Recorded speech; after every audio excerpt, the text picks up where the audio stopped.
తెలివైన గుడ్లగూబ మరియు ఆసక్తి ఉడుత. ఒకప్పుడు మంత్రముగ్ధమైన అడవి మధ్యలో ఆలివర్ అనే తెలివైన వృద్ధ గుడ్లగూబ మరియు సామి అనే ఆసక్తికరమైన యువ ఉడుత ఉండేవి.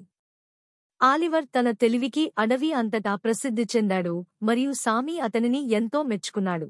ఒక ఎండరోజు సామి ఆలివర్ దగ్గరకు వచ్చి, మిస్టర్ గుడ్లగూబ, మీరు నాకు తెలివిగా ఉండాలనే రహస్యాన్ని నేర్పించగలరా? ఒలివర్ అతని కళ్లలో మెరుపుతో, అయితే నా ప్రియమైన సామి, జ్ఞానం గమనించడం, నేర్చుకోవడం మరియు మంచి ఎంపికలు చేయడం ద్వారా వస్తుంది. నేను మీకు చూపిస్తాను.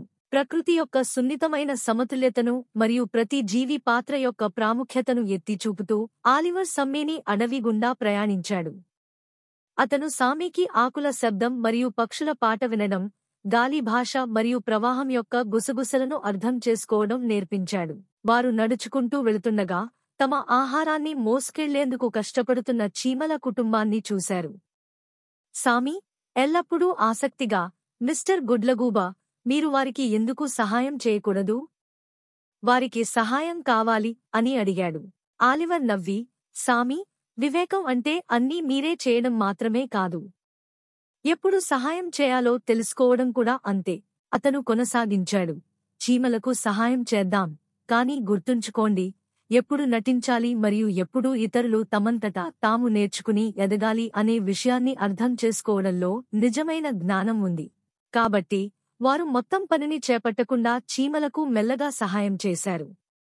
జ్ఞానం అనేది కరుణ, సహనం మరియు ఇతరులను కప్పిపుచ్చకుండా ఎప్పుడు మద్దతు ఇవ్వాలో తెలుసుకోవడం అని సామి తెలుసుకున్నాడు. వారు అడవి నడిబొడ్డుకు తిరిగి వచ్చినప్పుడు విలువైన పాఠం కోసం సామి ఆలివర్కు కృతజ్ఞతలు తెలిపాడు. తెలివైన ముసలి గుడ్లగూబ తల ఊపి, గుర్తుంచుకో నా ప్రియమైన సామి, నిజమైన జ్ఞానం హృదయం నుండి వస్తుంది మరియు మనం చేసే ఎంపికలే మనల్ని నిర్వచిస్తాయి అని చెప్పింది. కాబట్టి సామి స్క్విరెల్ కొత్త జ్ఞానంతో తెలివైన గుడ్లగూబ యొక్క పాఠాలను తన హృదయంలో మోసుకెళ్ళింది. మంత్రించిన అడవిలోని ఇతర ఆసక్తికరమైన జీవులతో వాటిని పంచుకుంది.